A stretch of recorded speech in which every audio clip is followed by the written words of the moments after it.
Hi friends, మన భారతదేశంలో ప్రస్తుతం ఉన్న పాలకులు పెద్ద ఎత్తున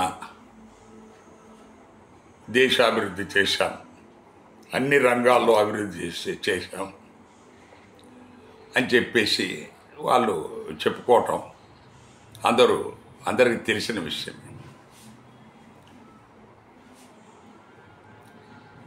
మనకు ఇండియా గ్లోయింగ్, భారత్ వెలిగిపోతుంది. మనకు హంగర్ ఇండెక్స్లో అత్యంత బాధాకరమైన స్థానానికి పడిపోయాము.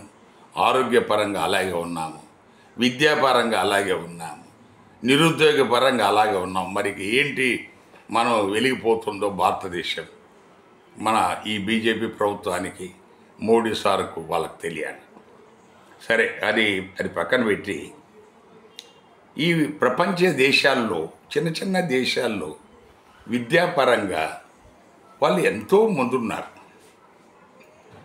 మన భారతదేశం, ఇంతకుముందే నేను ఒక వీడియో చేశాను, ఈ క్రీస్తుకు పూర్వం ఈ బుద్ధిస్ట్ కాలంలో 15 అత్యంత ప్రాముఖ్యత కలిగిన యూనివర్సిటీస్ ఈ భారతదేశంలో ఉండేవి.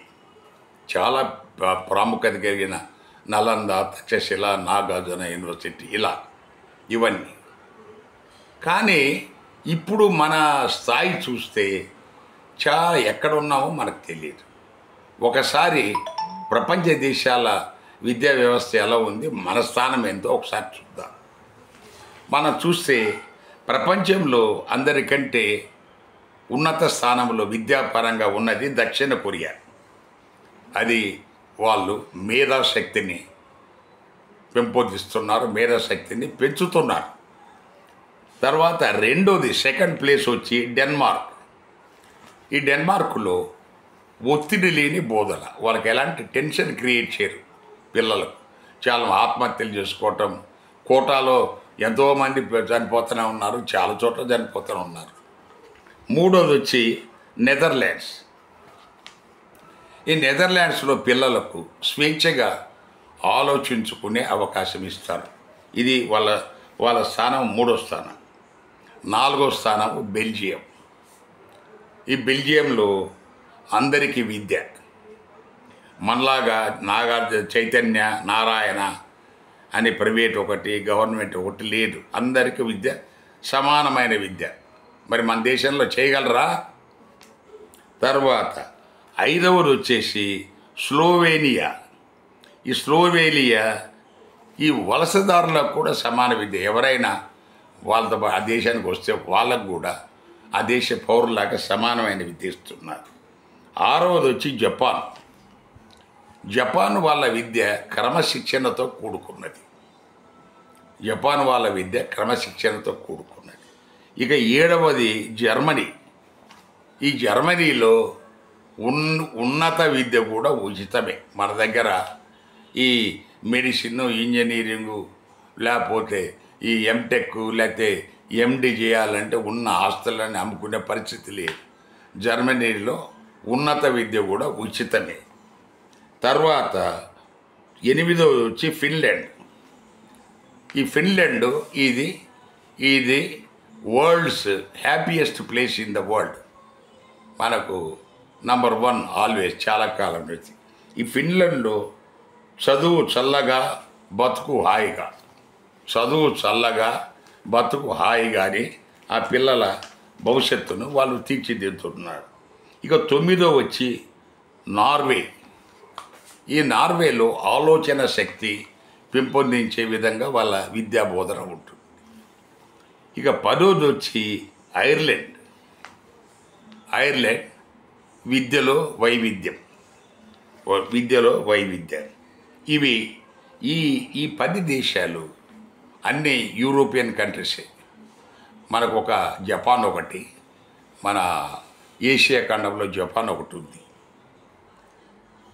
అఫ్కోర్స్ మన వాళ్ళు అంటారు వెంటనే, మనది చాలా పెద్ద దేశం, మన జనాభా చాలా ఎక్కువ ఉంది. అది మన ర్యాంక్ వచ్చి 101.